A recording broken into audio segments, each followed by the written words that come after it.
Kevin Watson's murder has already been viewed nearly 2 million times on Facebook as he was killed in the middle of his Facebook Live. In that video, you can see him getting out of his car before hearing a single gunshot fired, happening mere blocks away from this police station here in South Austin. Imagine this. You're sitting in your car, going live on Facebook, talking to your friends and followers about drama from the night before. Just a regular Wednesday evening. You've got your signature chain on, the one with your nickname that everyone knows you by. You're venting, laughing, just being yourself. And then, in less than 20 seconds, your life is over. Caught on camera. Watched by millions. Y'all ain't got no respect. What's up, bro? What's up? Hell no. Take the fuck shit. Dog, jump, bro.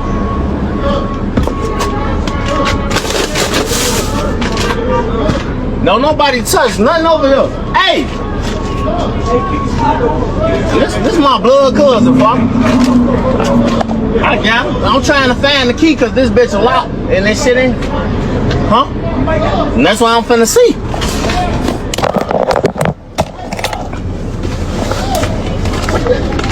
Phone.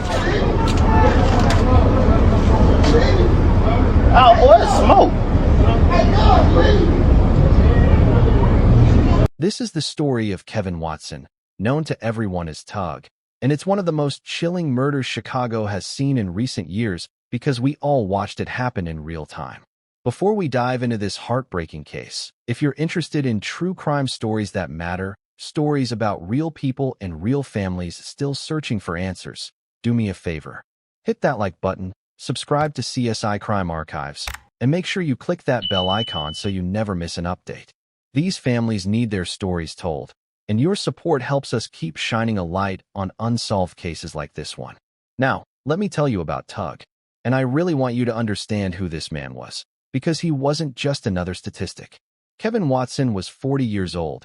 Some reports say 42, but what everyone agreed on was this: he was larger than life. When people talk about Tugg, they talk about his smile first. Big lips, big smile. The kind of guy who lit up every room he walked into. He had a son, a little boy who was only 6 or 7 years old at the time. Can you imagine that? A child who had to grow up without his father because of what happened that night. Tugg lived in Chicago's West Side, specifically on West Adams Street. Now, if you know Chicago, you know that area. It's tough. It's one of those neighborhoods where violence isn't shocking anymore. And that's the saddest part, isn't it? When death becomes so common that we stop being surprised by it. But Tugg was trying to be different. He was trying to make something of himself despite everything he'd been through. Here's something that really gets me. Tugg had been locked up when he was just 15 years old. 15. A child, really. But instead of letting that define him, he used it as a lesson. His family said he would tell younger relatives, "Don't follow in my footsteps. Don't make the mistakes I made." How many people do you know who actually learn from their past and try to help others avoid the same pitfalls? That's the kind of person Tugg was. By the time he was in his 40s, Tugg had become an entrepreneur. He wasn't selling drugs or getting into trouble. He was promoting parties. He was promoting clubs, selling shoes, selling dress clothes. The man had hustle. He was all over social media, doing podcasts, connecting with people. His sister-in-law said it best on Facebook after he died. She wrote, "You know how they say someone messed the city up with this one? Tugg really did." The man knew everyone, and everyone is affected by his loss. And that was true. Tugg was known in the community. He mentored kids and teenagers.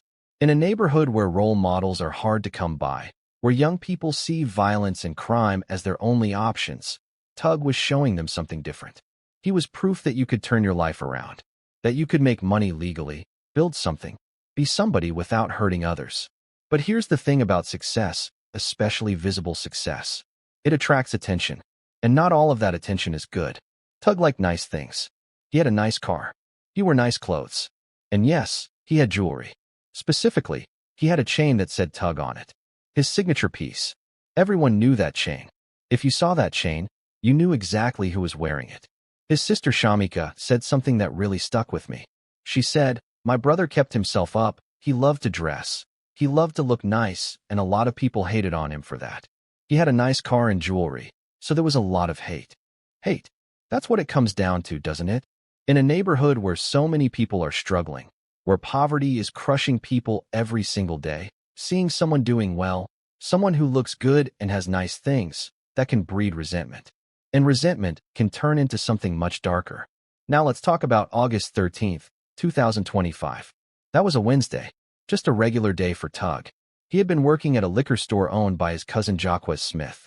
After work, Tugg went to his car in a parking lot in the 5000 block of West Madison Street. This was South Austin, one of the most violent neighborhoods in Chicago. And here's something that should make your skin crawl. Just one day before, on August 12th, another man had been murdered on that exact same block. His name was Brandon Maxey. He was 26 years old. Around 1:30 in the afternoon, Brandon was driving his black sedan near West Madison Street when another car pulled up next to him and just opened fire. Multiple shooters. They shot him multiple times. He died less than an hour later at the hospital. Police found at least 40 shell casings at the scene. 40, including rifle rounds. This wasn't some random shooting. This was an execution. So Tugg knew. Everyone in that neighborhood knew. 2 days before he died, there had been a massive shooting on the same block where he parked his car every day. But what are you supposed to do? Stop living your life? Stop going to work? In neighborhoods like this, danger is just part of the background noise. You can't let it paralyze you or you'd never leave your house. That evening, around 6:14 p.m., Tugg was sitting in his car. His sister Shamika had been with him about an hour earlier, but she'd left to run some errands. Tugg was alone now, and he decided to go live on Facebook. He did this sometimes. Just talked to people, shared what was on his mind, kept connected with his community. On this particular live stream, Tugg was talking about some drama from the night before. There had been some kind of dispute about parking, something to do with club promotion, owners, and security. Nothing major, just the kind of petty stuff that happens in nightlife. He was about 11 minutes into his stream, just talking, when something happened. A white car pulled up. Now Tugg noticed it. In the video, you can hear him say, "What's up, bro?" Like he was greeting someone. Maybe he thought it was someone he knew. Then he says it again, "What's up?" And then his tone changes completely. He says, "Hell nah." A person wearing a black ski mask was leaning out of the passenger window of that white car. Think about that for a second. It's August. It's hot. And someone is wearing a ski mask. That's not someone trying to stay warm. That's someone who doesn't want to be identified. The person in the mask said something to Tugg. They demanded his chain. That Tugg chain that everyone knew. And Tugg, he said, "Who in the world are you talking to?" You can hear it in his voice. He's not scared. He's offended. Maybe even angry. This is his chain. His identity. And some masked person thinks they can just take it? What happened next is where this gets really complicated, and it tells you so much about who Tugg was. He stepped out of his car. His sister said later that Tugg stepped out to fight instead of using a gun. Let that sink in for a moment. Tugg could have stayed in his car. He could have driven away. He could have pulled out a weapon if he had one. But instead, he got out to fight like a man. His sister Talitha said it best. She said, "He gave them a pass, and I want people to know that he gave them the chance to fight like men." Tugg was willing to fight for his chain, but he was giving them the option to do it fairly. Hand to hand. No guns. But the person in that white car? They didn't want a fair fight. 3 seconds after Tugg stepped out of his car, a single gunshot rang out. One shot. That's all it took. Tugg was hit in the chest. You can hear the car speeding away on the video. And then you hear voices. Panic. Someone screaming, "Hey Tugg, call the police." People rushed to him. His cousin Jacques was there. He said Tugg was choking for breath, struggling to breathe. A close friend, named Lamar Spencer, held Tugg's hand. He said, "I rubbed his palm and I squeezed his hand, and he wouldn't squeeze back." Witnesses were applying pressure to the wound, trying to stop the bleeding, waiting for help to arrive. But here's something that's going to haunt you. Before Tugg lost consciousness, he said something. His sister Shamika said that in the video, Kevin stated after being shot, "They backdoored me." Do you know what that means? In street terms, being backdoored means someone you know, someone in your circle, set you up. Tugg wasn't saying some random person shot him. He was saying people in his own crowd did this to him. Think about that. In his final moments, bleeding out in a parking lot, Tugg realized he'd been betrayed by people he trusted. That's not just murder. That's betrayal on the deepest level. At 6:52 p.m., less than 40 minutes after he was shot, Kevin Tugg Watson was pronounced dead at Mount Sinai Hospital. The Cook County medical examiner confirmed he died from a gunshot wound to the chest. He was 40 years old. He left behind a young son, his siblings, his family, and an entire community that loved him. The Tugg chain? Police found it on the ground at the scene. It had blood on it. Fingerprints. They took it as evidence. So the killers didn't even get what they came for. They murdered Tugg for a chain they didn't even take. What was the point? Was it ever really about the chain, or was it about something else? Was it about jealousy? Hatred? Wanting to take down someone who was doing better than them? Now here's where this story gets even more disturbing. Remember how I told you Tugg went live on Facebook? That video is still out there. It's been viewed more than 2.5 million times. 2.5 million people have watched a man get murdered in real time. Can you imagine what that does to his family? His son is going to grow up knowing that video exists, that people can watch his father's final moments whenever they want. After Tugg died, his sister Shamika was devastated. She said she had been with him just an hour before, and after they split up, she went home to run errands. Then she started getting calls from people on Facebook telling her to come back to Madison Street because something happened to her brother. Can you imagine getting that call? Rushing back and finding out your brother, the person you were just laughing with an hour ago, is dead? She told reporters, "I just want the killer to be caught. Turn yourself in because we're not going to quit. That's our brother." But here's the thing. No one has been caught. Not yet. And it's been months. Let me paint you a picture of what's really going on here. Tugg's murder wasn't random. Someone knew he would be in that parking lot. Someone knew he wore that chain. Someone knew his routine. This was planned. And the fact that he said they backdoored me suggests he recognized something about his attackers, even if he didn't see their faces. So who had a motive? Tugg's sister said people were jealous of him. He had nice things in a neighborhood where most people have nothing. He was successful, visible, maybe too visible. In communities where crabs in a barrel mentality exists, where people would rather pull you down than see you succeed, being too successful can make you a target. But there's another angle here. Tugg was involved in nightlife promotion, clubs, parties. That world comes with its own dangers, rivalries, territorial disputes, money. The drama he was talking about on his live stream, about parking and club owners and security, maybe that wasn't as petty as it seemed. Maybe someone took it seriously. Maybe someone felt disrespected. And in street culture, perceived disrespect can be a death sentence. There's also the question of that white car. It pulled up at exactly the right moment.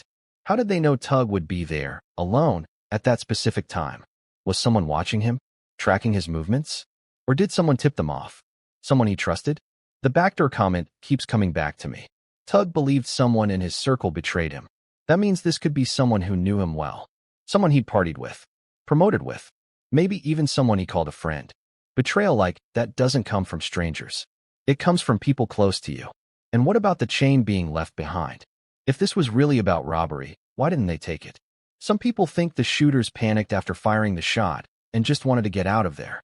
But others wonder if the chain was never the real target. Maybe it was just an excuse, a cover story. Maybe the real motive was to silence Tugg, to take him out. And the robbery angle was just meant to throw police off the trail. Tugg's 6-year-old son is going to grow up without his father. That little boy is going to have questions. Why did someone kill my dad? Was it because he had nice things? Was it because people were jealous? Was it because he trusted the wrong people? And what kind of answers can you give a child that would make any of this make sense? Think about Tugg's last words. They backdoored me. He died knowing he'd been betrayed. What does it feel like in those final moments to realize that people you trusted set you up? That your death was orchestrated by your own circle? How does a person process that level of betrayal in the seconds they have left? If this case touched you, if Tugg's story matters to you, here's what you can do. Share this video. Keep his name alive. Keep pressure on the Chicago Police Department to solve this case. If you have any information, any at all, please contact Area 4 detectives or submit an anonymous tip at cpdtip.com. You could be the person who finally brings justice to this family. And to everyone watching, please hit that subscribe button for CSI Crime Archives. We're committed to telling these stories, to making sure victims like Tugg aren't forgotten, to keeping pressure on law enforcement to solve these cases. Click that bell icon so you never miss an update, and drop a comment below letting me know what you think about this case. Should witnesses come forward, even at personal risk? What do you think really happened to Tugg? Let's keep this conversation going. Justice for Tugg isn't just a hashtag. It's a mission, and it starts with all of us refusing to let this case fade into obscurity.